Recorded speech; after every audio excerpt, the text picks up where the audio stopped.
Pero antes, aquí les anoto la clasificación que la tienen que manejar de memoria, la clasificación. Si no vamos a esquematizar, pero sí tenemos que manejar la clasificación. Habíamos dicho que se clasifican en lípidos saponificables, aquellos que tienen ácidos grasos, parte de su estructura. Aquí tenemos los lípidos simples.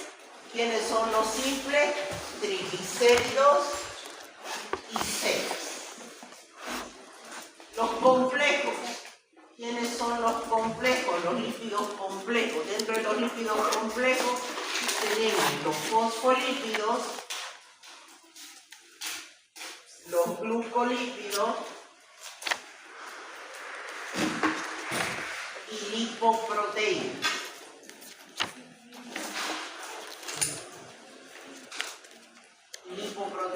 Dentro de los fosfolípidos, estos se dividen en dos: esfingofosfolípido y glicerofosfolípido. La diferencia está en que el esfingofosfolípido tiene como parte de su estructura un alcohol que es el esfingol, y el glicerofosfolípido tiene como parte de su estructura un alcohol que es el glicerol. El único representante de los esfingofosfolípidos ahí es la esfingomielina.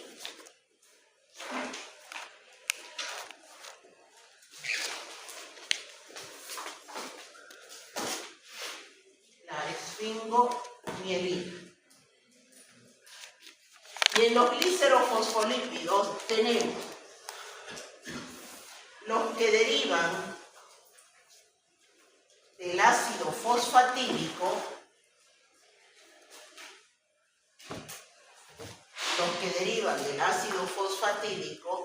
llámense fosfatidilcolina, fosfatidilinositol,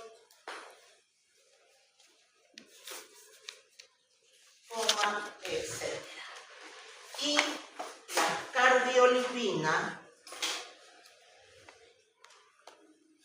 y plasmalón.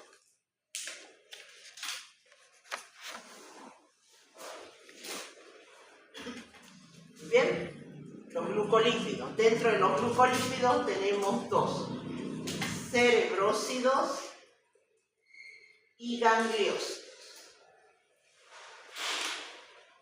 Y las lipoproteínas, las de transporte, las que ustedes han visto, el perfil lipídico, HD,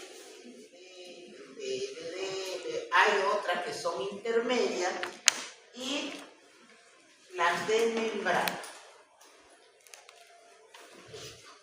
Muy bien, esa clasificación hay que manejarla de memoria. Después, los lípidos insaponificables, los que no tienen ácido graso. ¿Quiénes son esos? Terpenos, unidad básica estructural el isopreno, los esteroides, unidad básica estructural el ciclopentano perhidrofenantreno, terpenos, esteroides y aquí es plasma. Sí, está bien. Prostaglandina.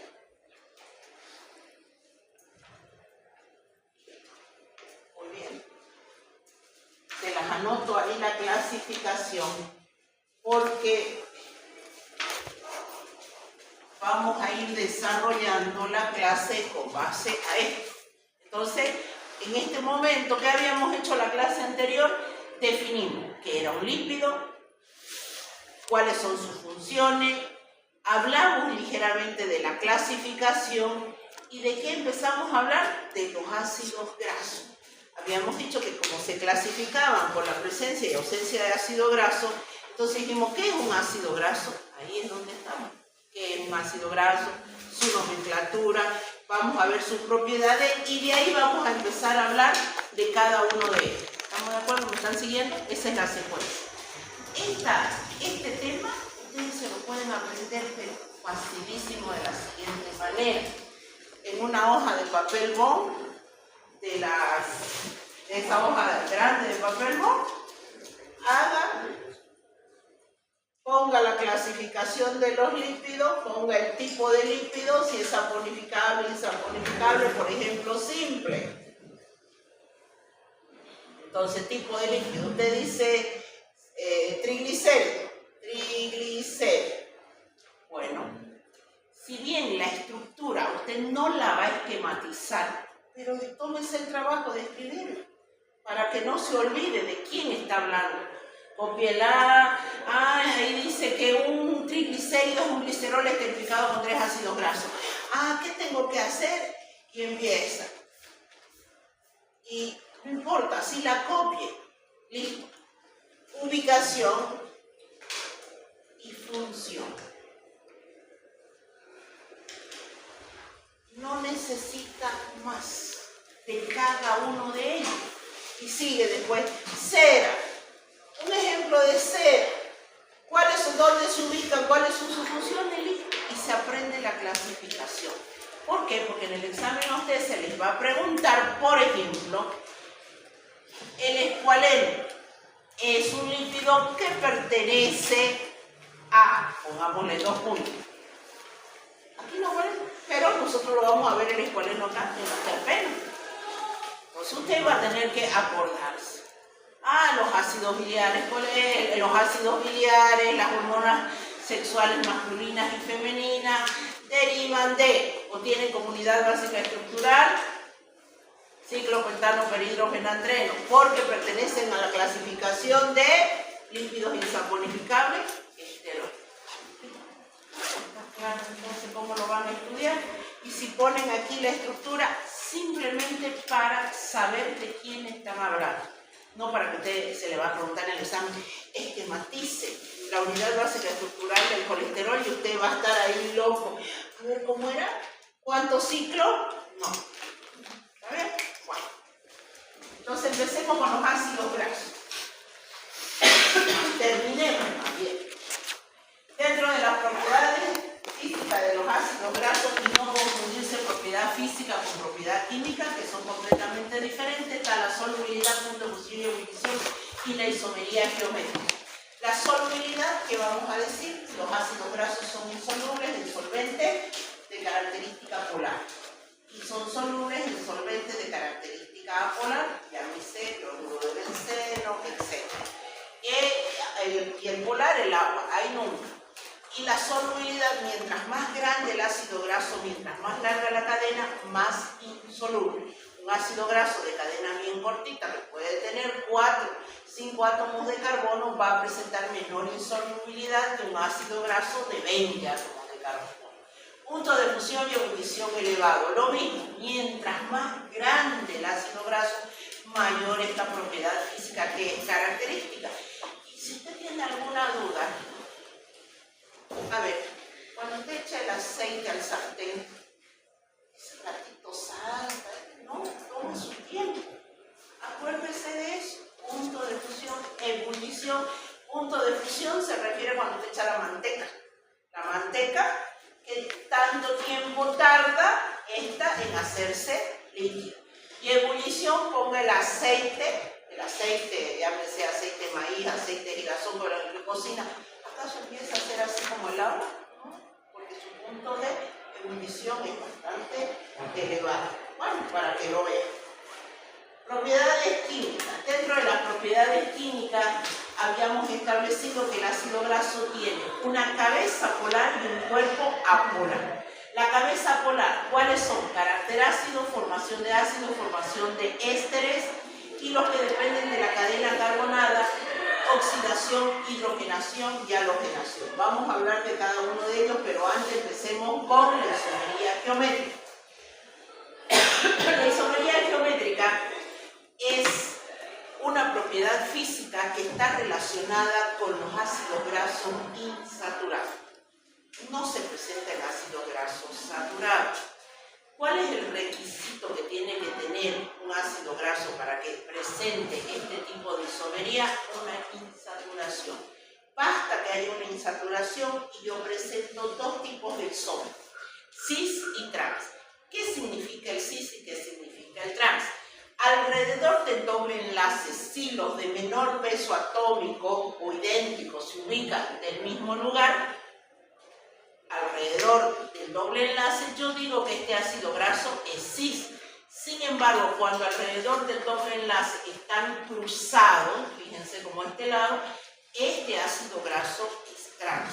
Si usted en este momento me dice, ¿y por qué tengo que saber yo esto? Porque lamentablemente nuestro cuerpo le cuesta metabolizar los trans. Los ácidos grasos trans está demostrado desde el punto de vista, si ustedes quieren, metabólico, fisiológico, que son dañinos para nuestro cuerpo, y en este momento lo vamos a ver. Bueno, ahí tienen diferentes ejemplos.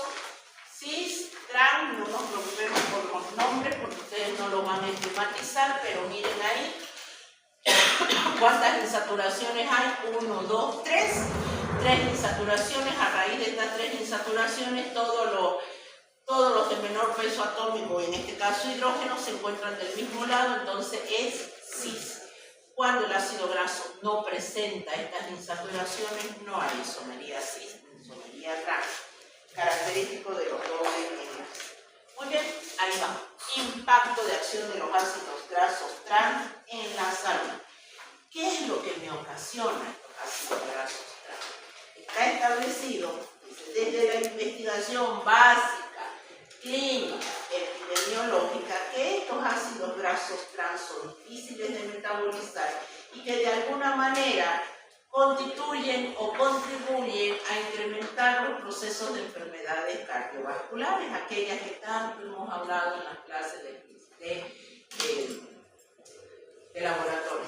Modifican negativamente el perfil lipídico. ¿Qué quiere decir negativamente? Que me va a bajar los HDL y me va a aumentar los LDL. No me conviene consumir ácido graso trans. Por lo cual, dice, tiene una fuerte incidencia en el aumento del riesgo de enfermedades cardiovasculares y sus secuelas. Puedo desarrollar un ACV, puedo tener y quedar obviamente con todas las secuelas. Y en algunos artículos especifican que pueden llegar a generar mala funcionalidad de las células, y esto de alguna manera también se puede reflejar en células neoplásicas posteriores. Recomendaciones de la ingesta de los lípidos. Entonces, bajo esas condiciones, ¿qué tengo que comer? ¿Qué cantidad? Bueno, no olviden la nueva pirámide. Saben que hay nueva pirámide alimenticia, ¿no? Es completamente diferente. En la anterior, los lípidos se encontraban en el vértice, en la parte superior. ¿Qué quiere decir eso? Que tengo que consumir lípidos. No es que no los voy a consumir, los tengo que consumir, pero dentro de los lípidos tenemos los que son saturados, insaturados, los insaturados que tienen una insaturación o los que tienen mucho. Entonces, dentro de los saturados, la recomendación, 10%. Monoinsaturado, 18%. Y 6 a 10%. Miren, los poliinsaturados me ponen en menor, me dicen que tengo que consumir menos que los saturados. ¿Se dan cuenta? El porqué de eso es porque las insaturaciones en una estructura son el talón de Aquiles. Lo que les explicaba la clase anterior, esos se reaccionan con el oxígeno y se convierten en nuevos compuestos que causan daño a nuestra salud. Bueno, vamos con las propiedades químicas de los ácidos grasos, la formación de sal. A ver, si bien esta es una reacción química que puede mirarla y ocasionarle aversión el solamente verla, mírenla con cariño porque es una reacción conocida por ustedes, y es a través de la cual nosotros clasificamos los ácidos grasos en saponificables e insaponificables. Los saponificables son todos aquellos ácidos grasos que son capaces de formar jabones. Aquí están los jabones. ¿Cómo se forma un jabón? Un ácido graso saponificado, un lípido, mejor dicho, en este caso un ácido graso saturado, lo hago reaccionar con hidróxido de sodio. El hidróxido de sodio, el oxidrilo, le quita este protón, se va aquí, me forma agua y me deja un éster, que es en este caso si era el ácido mirístico, o una sal miristato de sodio. Esta es la reacción. Este es el jabón. Este es el jabón. Y si usted me dice el jabón con el que me baño, sí. ¿Con el jabón con el que me lavo la cara? Sí. Así tal cual. Todos los jabones, no hay excepción, se forman agregándole hidróxido de sodio. ¿Y el hidróxido de sodio qué es? Fuerte. Si usted, a ver, más sencillo, si alguien conoce en plomería, y es más, usted no necesita ni siquiera ir en la ferretería le venden el hidróxido de sodio en bolsa, en forma de granada. Usted lo disuelve en agua, claro que no le mete la mano para disolver en un balde, lo venden por medio kilo, por 1 kilo, lo disuelve, vierte en donde están trancados los baños o hay mucha grasa, lo vierte y eso ayuda a desbaratar. Con eso hacen los jabones. Tan sencillo. Con eso se hacen los jabones con los que usted se lava la cara. Entonces viene aquí el hecho de por qué la industria ha sacado hace muchos años atrás, y bueno, tengo que decir la marca porque es la que sacaba la propaganda, el jabón Dove, sacaba una propaganda donde colocaban un papel universal, papel pH universal para medir el pH, y lo iba colocando en diferentes jabones, y llegaba al de la marca y decía neutro. ¿Por qué la importancia de eso? Porque esto es una base, y la base que pH tiene, arriba de 7, alcalino, mientras más alcalino, más cáustico. Y si usted tiene lesión en la piel, tiene acné, tiene rosácea, etc., si usted le agrega un jabón de mala calidad, ¿qué es lo que va a provocar? Irritación, se empeora su caso, se empeora. Es más, hasta establecen que para el melasma, las manchas de la cara, uno tiene que utilizar un jabón que no sea agresivo. Y tienen toda la razón, porque estos jabones tienen, si usted compra un jabón de muy mala calidad, esos jabones que vienen en tiras, así de esos chiquititos por tira, créame que más va a gastar en crema para tratar en estas épocas de quitarse lo tenso que le queda a la piel, la cara, las manos, porque esos jabones no se le ha neutralizado el hidróxido de sodio. Entonces, ¿qué hace? En la propaganda tiene obviamente su doble sentido, que el fabricante que le dice, le estoy vendiendo a usted un jabón con pH neutro, y encima, ¿qué decía? Y le agregamos el desinfectante. ¿Han visto que se ve que le agregan una crema, algo así? ¿Qué le está diciendo? Le estamos quitando al máximo lo corrosivo de este hidróxido de sodio. Entonces usted dirá, pero ¿puede haber algún jabón que se haga así? No, todo se hace. Llámese de miel, llámese de manzanilla, llámese lo que usted quiera. La reacción de saponificación se hace con hidróxido de sodio. ¿Por qué recomiendan, sin embargo, usted va al dermatólogo y le dice el dermatólogo, utilice un jabón de glicerina o de pH neutro? ¿Cómo lo hacen? Simplemente juegan con otro compuesto químico que trata de neutralizar esa basicidad.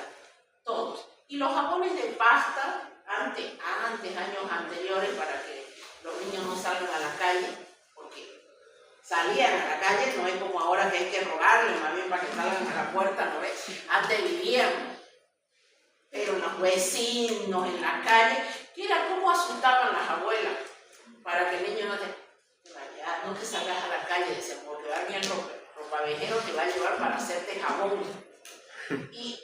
Y le mostraban a uno los jabones esos de lavar ropa, que antes venían unos blancos, gruesos, que no tenían olor, no, que ahora vienen con olorcito, que verde, que azul, no, eran unos jabones así gruesos, uno los olía medio, hasta a veces medio rancio, y le decían, este es de un niño que no hacía caso, de un niño que se salía a la calle.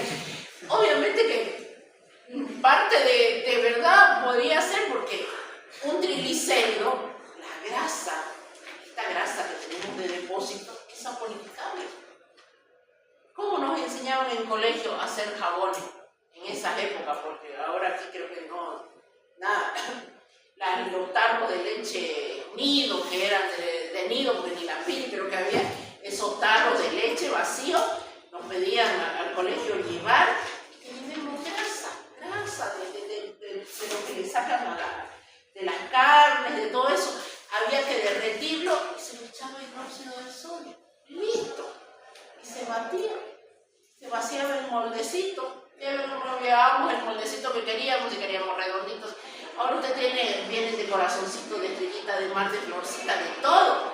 No, en esa época era lo que tirábamos, una latita de este y usted tenía su jabón. Así de sencillo se hace el jabón. Bueno, todos los lípidos que tienen esta propiedad son estos: triglicéridos, cegas, fosfolípidos, glucolípidos, lipoproteínas. ¿Todos estos forman jabones? Sí, porque tienen como parte de su estructura ácido graso.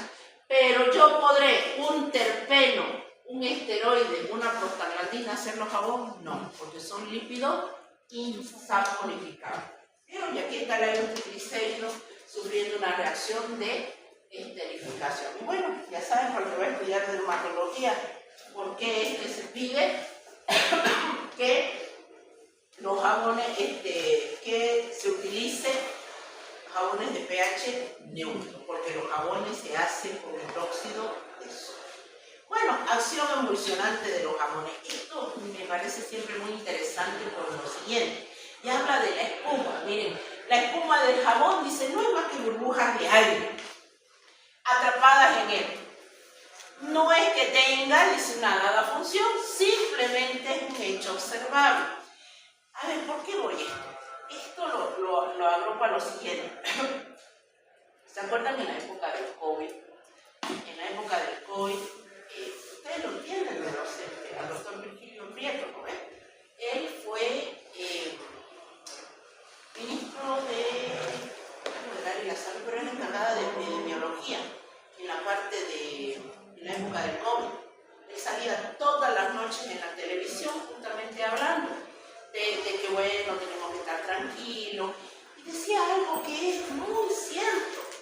Yo creo que la gente en su momento no lo entendía, pero hablaba puntual y claro, así como él tiene la de hablar directo.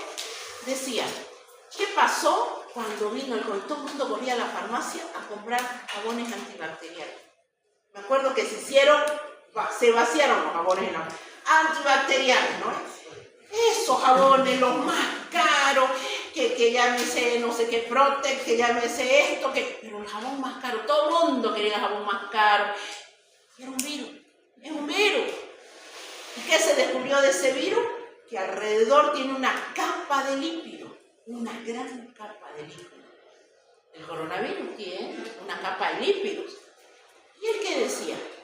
Muy sabiamente, cuando llegue de casa de hacer su compra, no hace falta que se compre un jabón de esos caros.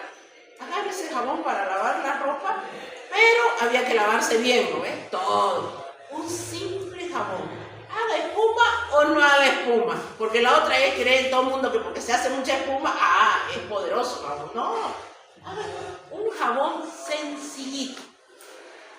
¿Qué hace el jabón? Desbarata, ese detergente desbarata las grasas. ¿O no? O más sencillo, para que lo entienda mejor.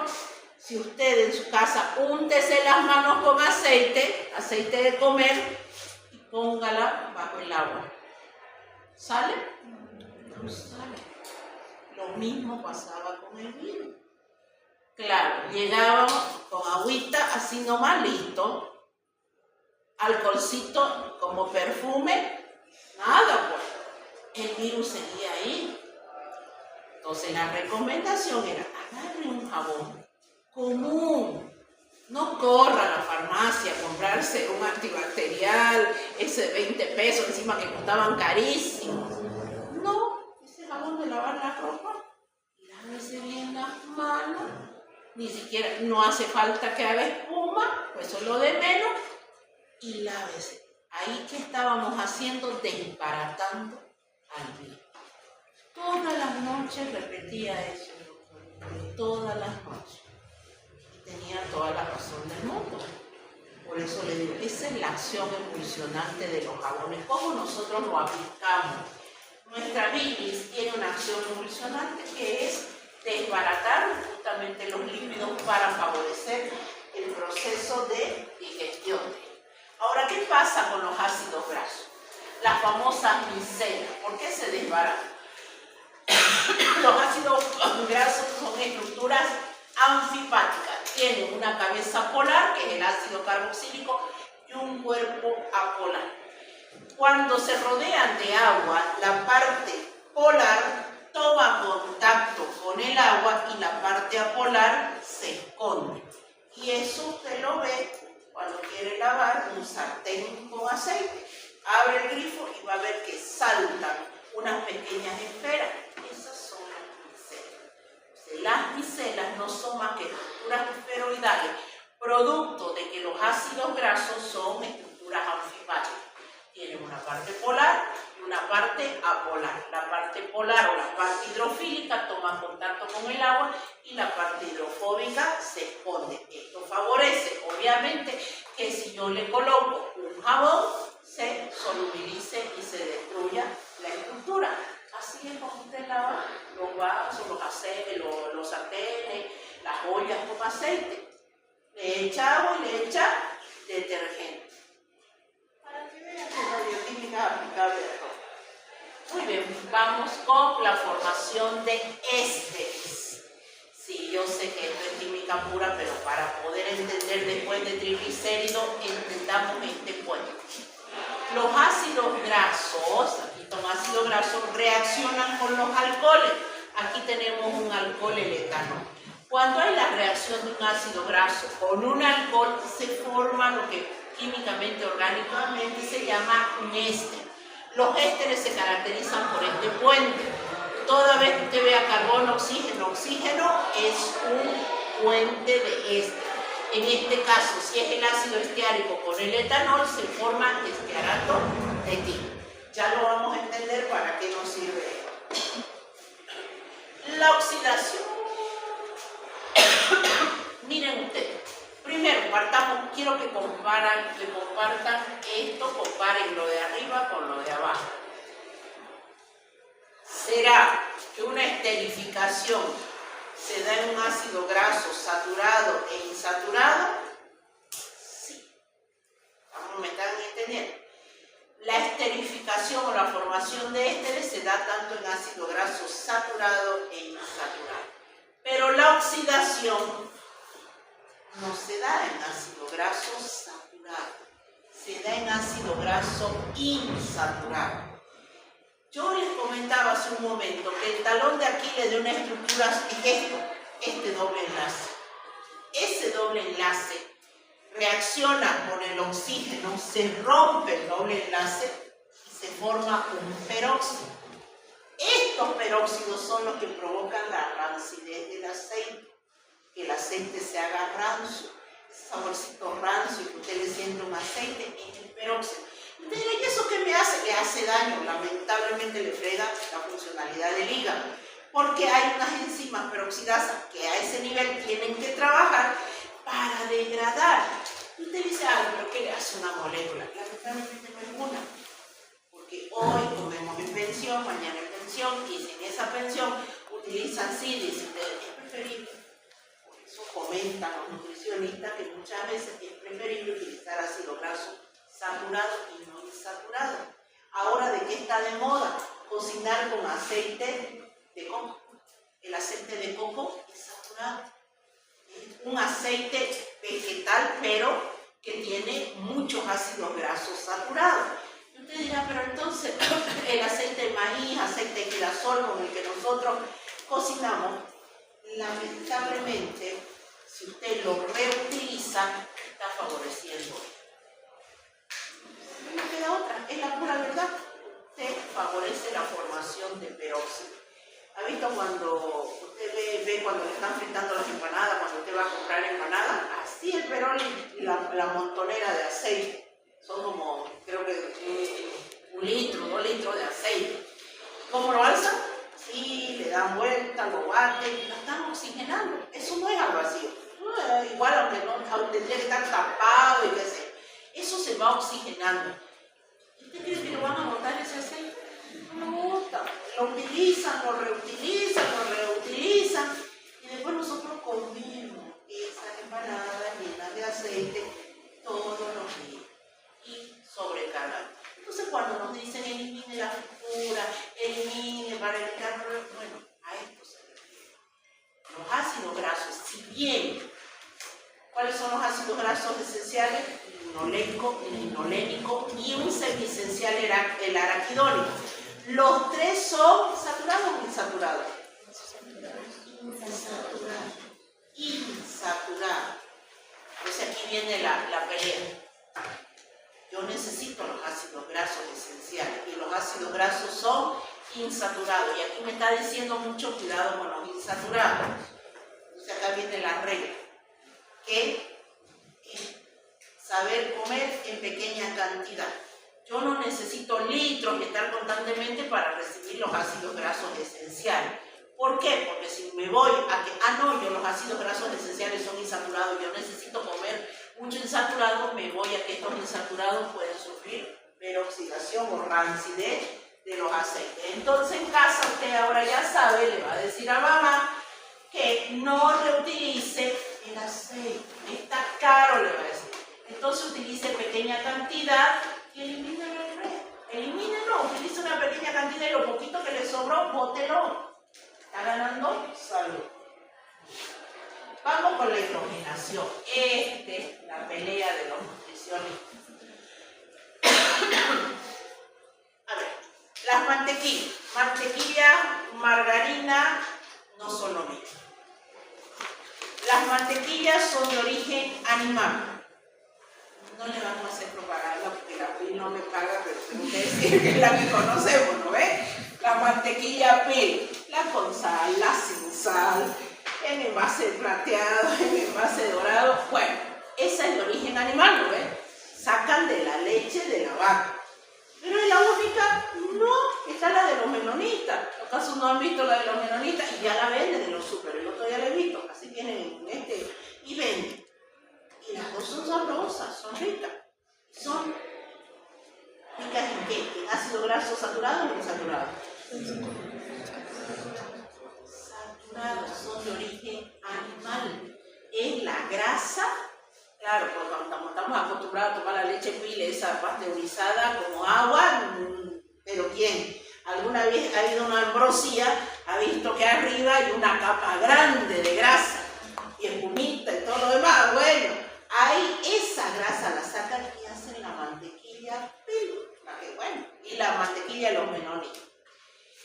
Y ahí viene la idea. Si son ácidos grasos saturados, origen animal, ¿me conviene comer esa o me conviene la mantequilla? La mantequilla y la margarina. La margarina es de origen vegetal. De origen vegetal. Pero hemos dicho que los ácidos grasos de origen vegetal son líquidos. No se venden por kilo, se venden por litro. ¿Y cómo entonces esos ácidos grasos líquidos se vuelven pastosos? ¿Acaso no se unta la margarina? Se unta, ¿no ves? Bueno, ¿qué hace la industria? La industria toma los ácidos grasos insaturados, que son líquidos a temperatura ambiente, tienen una o varias insaturaciones y los hidrogenan. Eso se llama hidrogenación y los convierten en saturados. Ese hidrógeno viene y ataca los dobles enlaces. Fácil y sencillo, talón de Aquiles de la estructura, doble enlace. Viene el hidrógeno y lo ataca. Bien, yo convierto un insaturado en saturado. Este era líquido y se convierte en sólido o semisólido. Ese aceite que lo compra líquido, lo hidrogena industrialmente y se convierte en algo que alza con un cuchillo para untar. Entonces te dice, ¿qué es lo malo? ¿Saben qué es lo malo?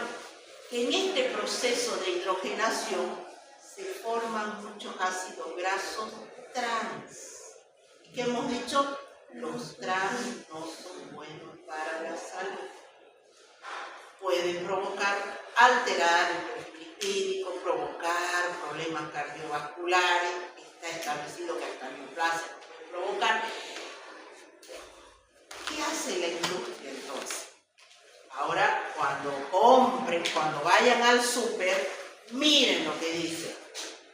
Libre libre de ácidos grasos trans.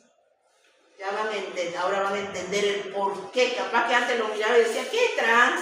Ay, ¿cuál es la diferencia? Nada. Le está diciendo porque el fabricante sabe que no es bueno esos ácidos grasos. Entonces pongámosle libre de ácidos grasos trans. ¿Pero a usted le consta que está libre de ácidos grasos trans? No, no le consta. ¿Cómo será? Sacaron los nutricionistas por internet durante una temporada que decían que era preferible consumir mantequilla que margarina. Y colocaban un ejemplo que la verdad que a uno lo dejaba pensando y que es real. Decía, exponga al medio ambiente una mantequilla y una margarina. Al medio ambiente. Yo me imaginaba en este pueblo 40 grados centígrados, ¿ha visto que uno pone y se empieza a derretir? Una mantequilla, llámele la de los menonitas, etc. Si usted la deja todo un día, 2 días, se llena de bicho. ¿Se echa a perder? ¿Sí o no? Se echa a perder. Hay que conservarla en heladera, o no se conserva en heladera. Porque hasta los microorganismos hacen uso de ella y se echa a perder. Entonces usted dirá, bueno, pues entonces la margarina es más sana. No, dice, ¿cómo será que hasta los microorganismos saben que no es bueno y no se acercan? Y ustedes piensen que tienen razón. A ver, han visto que hay de toda marca las margarinas, ¿no? Es de toda marca. Nuestro país, lamentablemente, reina el contrabando. Bueno, vivimos nosotros que nos llega esto más barato de allá. Y había una época que antes nosotros nos íbamos a la Argentina a traer las cosas. Ahora es al revés, ellos vienen, nos las compran. Bueno, pero en esas épocas nos íbamos hasta el Perú y se contrabandean cosas. Bueno, pero contrabando es contrabando. Llegan a ciertos lugares y dicen, están haciendo batidas, y queda el camión tapado con la lona ahí. Y esperan hasta que se acabe la batida. Y ahí están las margarinas. Vienen del Brasil, pueden venir de un lado, y ahí están tapadas. Días. Sabemos que el solazo, y sin contar los bloqueos que siempre han habido, imagínense esos productos asoleados ahí, días de día, llegan al comercio, llegan a la ramada, generalmente lugares de venta popular, mercados, y bueno, y los venden más barato. Entonces usted las ve a las venteras que las tienen ahí expuestos días, y no. ¿Cuándo las han visto puestas en la heladera? No. Están en las ventas, en los kioscos, no están en las heladeras las margarinas. Están en los anaqueles, expuestos, así nomás. Y ya han sufrido un proceso de contrabando, capaz ya han sufrido un solazo. Y ahí sí, ni los microorganismos se acercan. Pero nosotros vamos y la compramos para hacer postre. Nosotros vamos y la compramos para comer. Ahora entienden. Y sumado que nada nos garantiza que estén los ácidos grasos trans. Sumado a eso, ¿qué es el otro comentario? Que se generan compuestos, que eso no he encontrado artículos, pero es el comentario de los nutricionistas. Dice que se generan compuestos tan parecidos al plástico. Subproductos que son muy parecidos al plástico. Y nosotros sabemos que el plástico a medio ambiente demora años, hasta 100 años en degradarse. Por eso la postura, por si ustedes no lo sabían, que la tendencia es no utilizar tanto plástico, porque demora 100 años. Y nosotros nuestra basura es plástico, por eso hablan tanto de reciclar, de separar. Llévese Farmacor, una temporada estaban con esas bolsitas justamente para eliminar el plástico, pero no tenemos conciencia. No, de esta bolsita, esta otra bolsita más grande, más chica, denme más bolsa. Y demoran 100 años nosotros. Imagínense que se generen compuestos muy parecidos al plástico y que se queden en nuestro cuerpo. Por eso ahora nosotros nos llamamos, ¿por qué hay tanto cáncer? ¿Por qué hay tantas enfermedades autoinmunes? ¿Por qué nuestros abuelos o sus bisabuelos vivían hasta los 100 años y ahora llegamos a los 70 años con un montón de enfermedades? Ahí están algunas de las consecuencias. ¿Está bien? ¿Ahora está claro? Bueno. La halogenación. La halogenación no es más que, nuevamente, yo ataco el doble enlace. La halogenación se da en ácidos grasos insaturados, la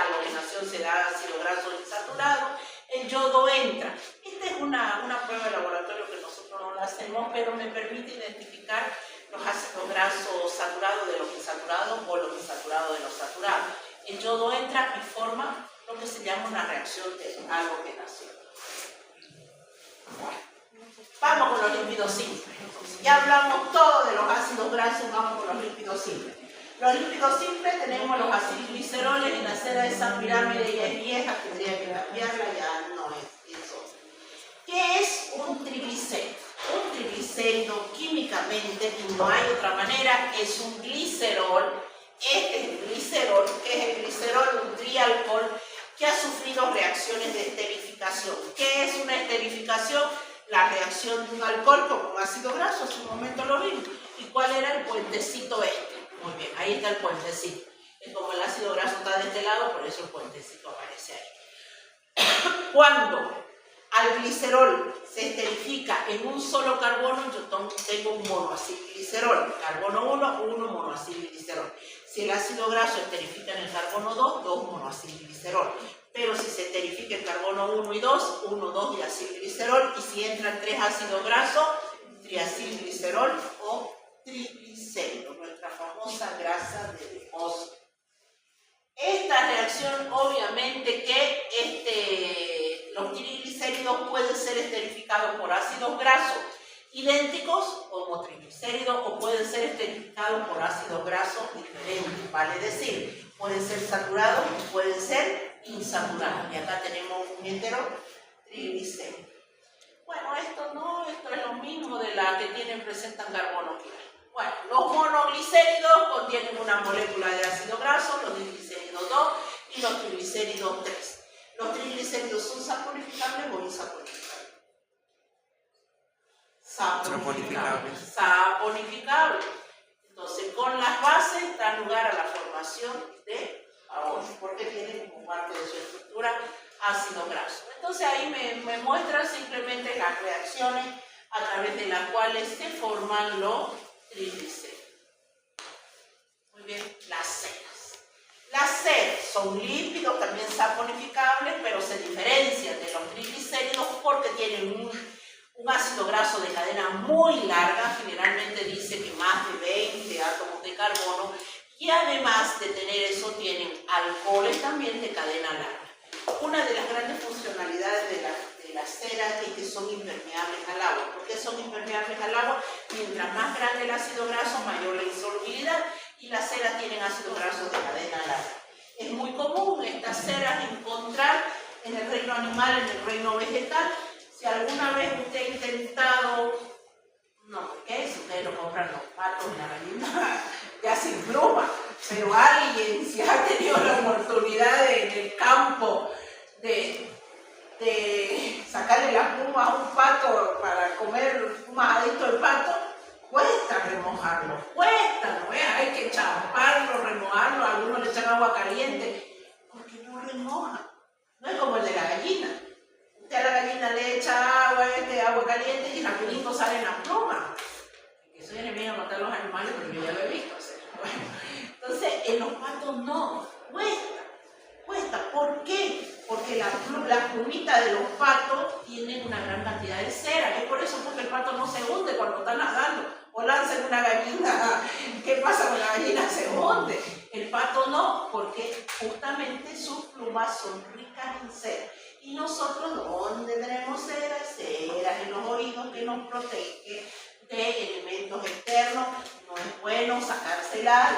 Esta cuando está en grandes cantidades, obviamente, personal médico capacitado hace una limpieza, pero mientras tanto no se recomienda introducir los cotonetes y todo lo demás. Bueno, aquí está la estructura de las ceras, se las presento simplemente para que vean que son ácidos grasos de cadena larga y son de alcoholes de cadena larga.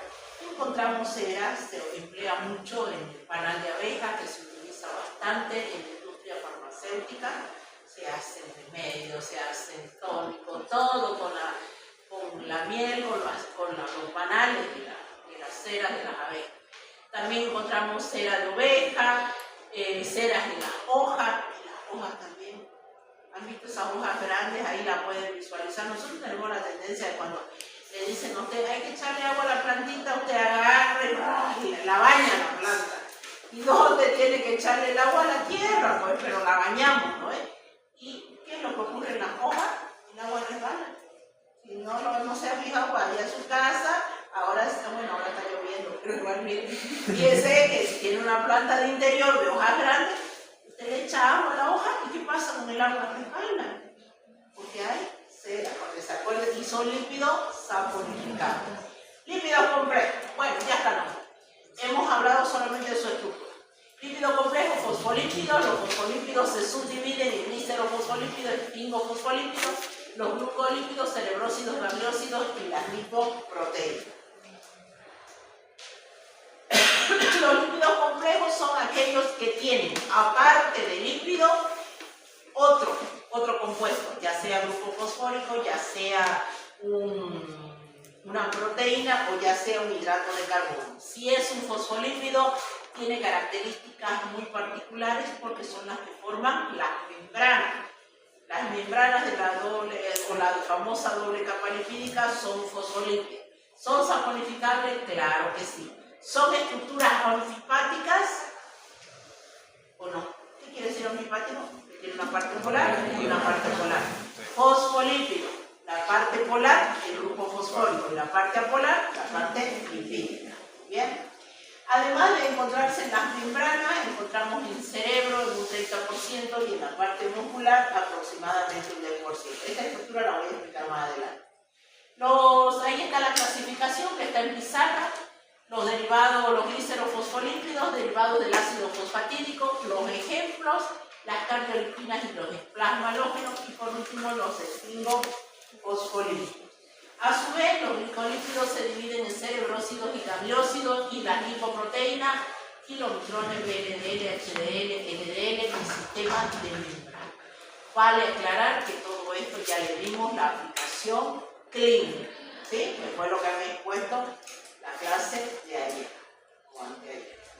Muy bien, ¿cómo está conformado un fosfolípido? Un fosfolípido está conformado por un glicerol, un alcohol, un ácido graso y un grupo fosfórico. Obviamente su mayor preponderancia en las membranas celulares y muy pequeña cantidad en la parte de depósito. Los derivados del ácido fosfatídico. Los fosfolípidos se subdividen, ¿no ve? O los esfingofosfolípidos, aquí están. Aquí. Glicerofosfolípidos se subdividen en los derivados del ácido fosfatídico. ¿Qué es el ácido fosfatídico? El ácido fosfatídico, desde el punto de vista metabólico, se considera una encrucijada metabólica que lo vamos a ver más adelante. Por eso veamos su estructura. El ácido fosfatídico es un glicerol que está esterificado en el carbono 1 con un ácido graso, en el carbono 2 con un ácido graso, pero en el carbono 3 tiene un ácido fosfórico. Eso es el ácido.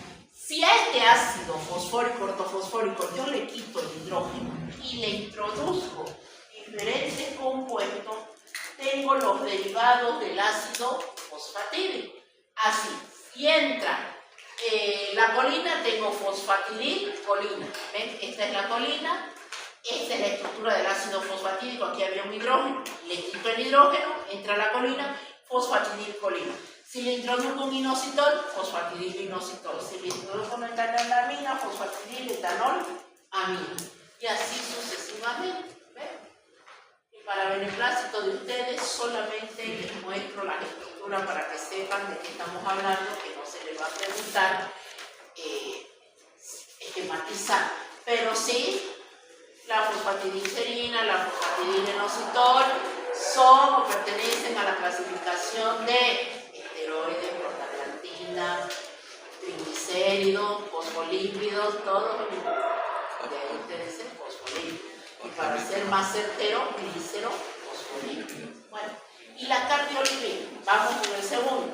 Habíamos dicho que los glicerofosfolípidos se subdividen, derivados del ácido fosfatídico, la cardiolipina y los plasmalógenos. La cardiolipina es dos ácidos fosfatídicos, fíjense, este es un ácido fosfatídico, este es otro ácido fosfatídico, que se encuentran unidos a través de un puente. El puente que tenemos acá es un glicerol. La cardiolipina son dos ácidos fosfatídicos unidos a través de un puente de glicerol. ¿No quedó? Esta es la estructura. Y el plasma halógeno es muy parecido a la estructura también del ácido fosfatídico, solamente que aquí entra una etanol amido. Muy bien, se las presento ahí las estructuras, pero ya vamos a ver. Y el esfingofosfolípido, el único representante del esfingofosfolípido es la esfingomielina. ¿Qué es la esfingomielina? Es un alcohol de cadena larga, que es el esfingol, un ácido graso de cadena larga, un ácido fosfórico y una colina.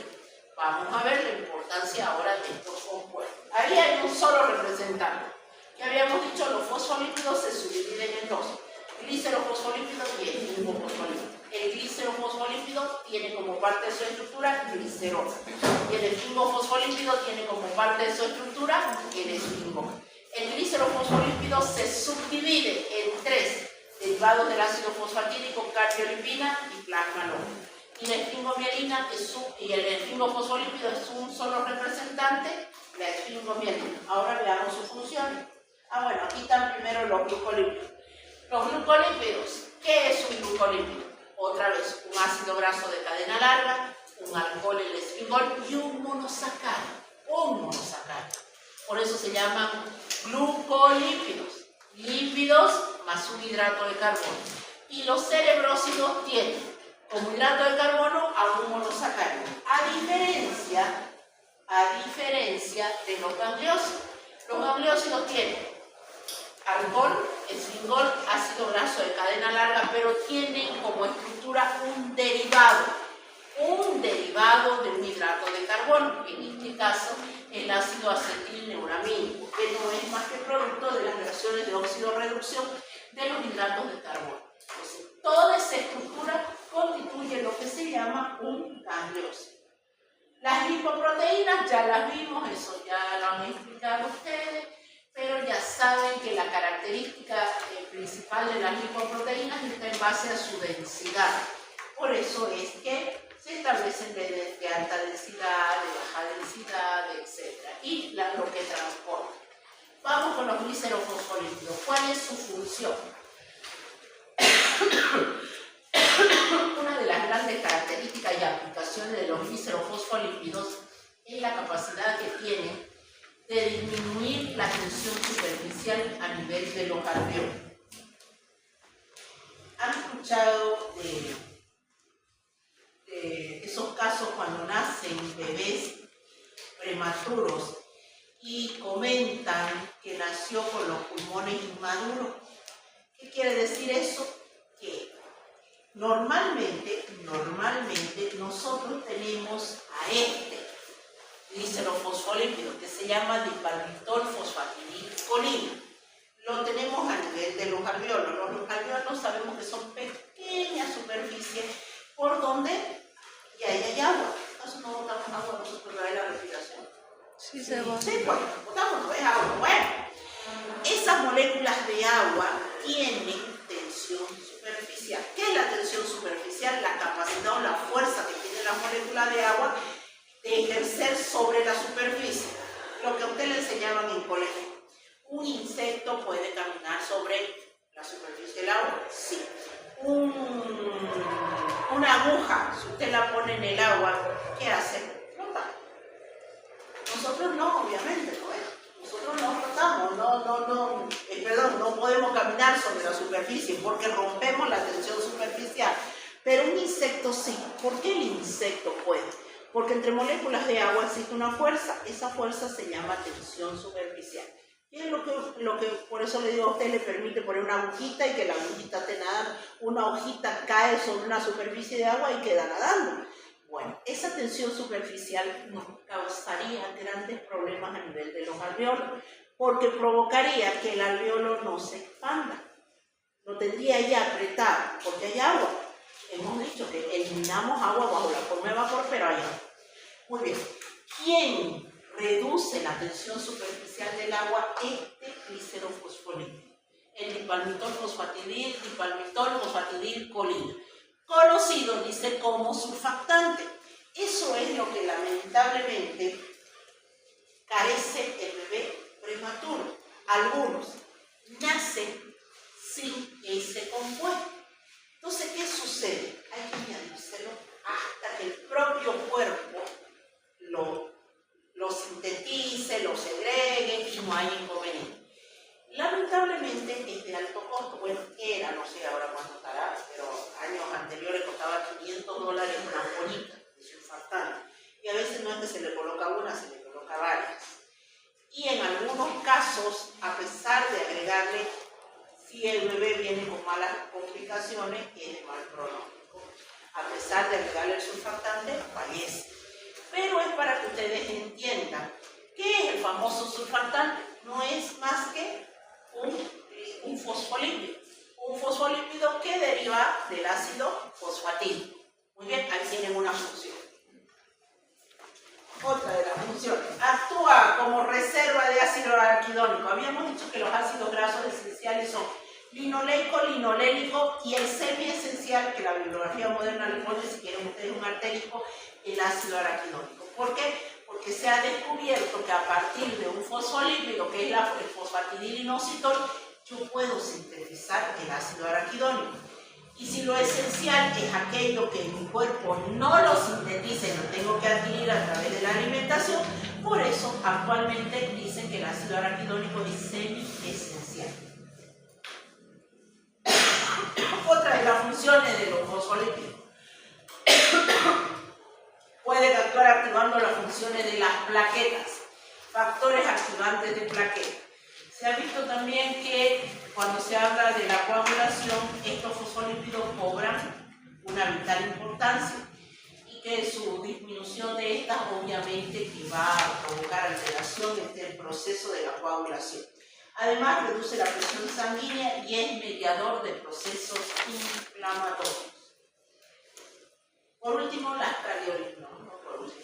Las cardiolipinas. Las cardiolipinas, segundo grupo, son constituyentes de las famosas membranas internas de las mitocondrias. Las cardiolipinas favorecen que los ácidos grasos entren dentro de la mitocondria y se degraden. Durante años anteriores, para la medicina, no era la medicina estética, corrijo, centros cosmetológicos, hacían uso de cardiolipinas para favorecer la lipólisis o reducción de grasa en zonas localizadas. Tomaban cócteles donde incluían, además de otras enzimas cardiolipinas, en lugares de que iban las modelos y qué sé yo, tengo que participar, quiero quemar esta grasita, y yo decía que es grasita porque no se veía nada. Uno dice, le mostraba lo que es grasita, pero ya querían disminuir, entonces ellos colocaban cócteles de enzimas lipolitíticas con este compuesto. ¿Qué es lo que hacía este compuesto? ¿Qué es lo que hace? Favorece la lipólisis, favorece que los ácidos grasos, bueno, los triglicéridos, las enzimas degradaban los triglicéridos, estos ácidos grasos se liberaban y lo que se pretendía es que favorezca la lipólisis. Entonces, los ácidos grasos entraban dentro de la mitocondria más rápido. Y se supone que yo tendría que reducir de medida. ¿Por qué? Porque estoy quemando en zona localizada. Eso lo hacían y ahí ya saltaron la parte médica, que obviamente no es lo correcto, porque nosotros sabemos que cada cuerpo reacciona de manera diferente. No es nomás el producir compuestos químicos así, no sea de manera interna. ¿Cuáles son las funciones de las cardiolipinas? Además de favorecer la lipólisis, miren, ahí tienen como 4 o 6. Por eso, cuando a usted se les pregunta a veces en un examen, complete el siguiente cuadro, teniendo en cuenta los lípidos, complete el siguiente cuadro. Función de los fosfolípidos o función de, digamos, un triglicérido, función de una cardiolipina, función de un plasmalógeno, a todo le meten energético. Está bien que los lípidos son energéticos, pero miren, ¿dónde dice que las cardiolipinas son energéticas? A ver, ¿dónde? No hay, ¿no ves? Habla de todo menos del energético. Y después ustedes se enojan con uno. Dice, ¿acaso los lípidos no son energéticos? Claro que sí, pero no todos los lípidos tienen esa funcionalidad. plasmalógeno. Ahí está, miren, esta parte es importante, la última frase. Nosotros sabemos que el Alzheimer lamentablemente provoca desastres en las personas. Si bien se ha establecido que ahora hay Alzheimer, ya a nivel de, se ha dado cierta, no necesita ser una persona senil, pero no se establece el origen. Y todo lo que no se establece el origen, tiene cura. No se sabe. Al Alzheimer se establece que hay ciertas proteínas, a nivel del cerebro, que modifican su estructura y bueno, y la persona va perdiendo la noción del tiempo pasado, del presente. Es más, un Alzheimer crónico no puede ni comer, ni respirar finalmente. Llega a tal grado, empiezan con desconocer dónde vive, empiezan con desconocer a su familia, y llegan a tal grado que finalmente no pueden ni comer, no saben masticar, dicen que llegan a tales que no pueden ni respirar. Algo que nosotros lo hacemos involuntariamente, comer, respirar. Ellos no, es como que hay un olvido de la célula de cómo tengo que cumplir mis funciones vitales. Entonces es alarmante mirar a la enfermedad. Se comenta mucho, se habla mucho, pero solamente hasta que una persona tiene como parte de su familia alguien con Alzheimer, no llega a comprender la dimensión de la enfermedad. Entonces, entre una de las causas del Alzheimer, que no hace mucho se ha establecido, es lo de los plasmalógenos. Se dice, se ha observado una disminución significativa de este fosfolípido y en algunos trastornos neurológicos, como en el caso de la enfermedad del Alzheimer. Le han descubierto ese otro, han acusado a eso más, no solamente a la proteína, pero como les digo, no hay establecido un origen, por lo tanto no hay una cura. Otra de las funciones de los plasmalógenos, igual que los fosfolípidos, tienen acción plaquetaria o los famosos PAP. Bueno, el esfingofosfolípido, la esfingomielina, representante único. ¿Cuál es su función a nivel cerebral? Se encuentra en cantidades elevadas a nivel del cerebro. Los cerebrócidos se dividían o los mucolípidos se dividían en cerebrócidos y gangliócidos. Los cerebrócidos abundantes en la sustancia blanca del cerebro y los gangliócidos abundantes en la sustancia gris del cerebro. Obviamente, los cerebrócidos cumplen funciones a nivel de sistema nervioso, cerebro, vainas de mielina, pero los gangliócidos no solamente cumplen esa función, sino también pueden servir como marcadores de superficie o me permiten identificarlos entre células y células. Bueno, y lo último, y aquí me quedo para no guardarlo porque sé que esto es pesado, los lípidos derivados. Los lípidos derivados se dividen en terpenos, esteroides y prostaglandinas.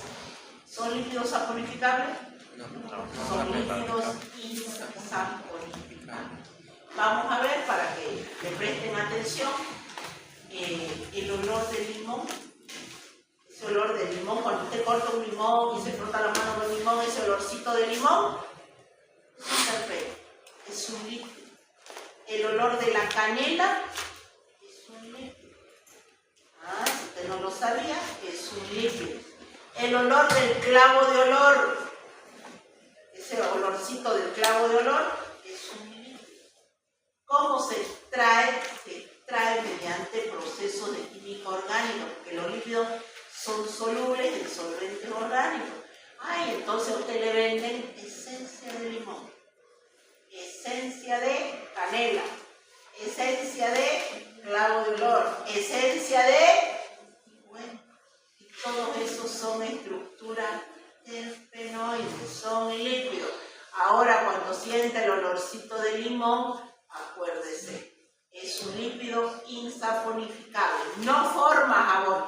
Entonces usted me dirá, pero yo me he comprado el otro día un jabón de limón. ¿Qué le echas? La esencia, pues, del limón. un jaboncito con olor a clavito de olor, con no sé qué, porque le echan la esencia, pero ellos no forman jabón, son insaboristas. Bueno, esto lo veo la próxima clase en 10 minutos y empiezo con proteínas. Bueno, son las 5:15 ya.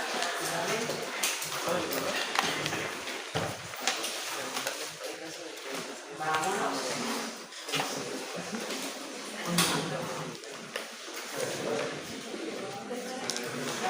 El informe de laboratorio anterior de todo lo que dijo para que vean parte Sí. Todo el examen de laboratorio sería ósmosis, pH, ósmosis, soluciones tampones, ionograma, gasometría, caso clínico y la parte teórica obviamente, perfil lipídico, perfil cardíaco y van a hacer una práctica de hidrato de carbono. Esa es la primera parte. Y ya la segunda parte va a ser la práctica de lípidos, función renal, proteínas totales, valoración nutricional, función hepática, etcétera, etcétera. Lo vamos a dividir en dos ahora. Antes les tomaba un solo examen. Ahora lo vamos a dividir en dos. Que antes tomaba uno solo y tenía que hacerle como 3, 4 hojas de un lado y del otro y se enloquecían. Ahora vamos a hacer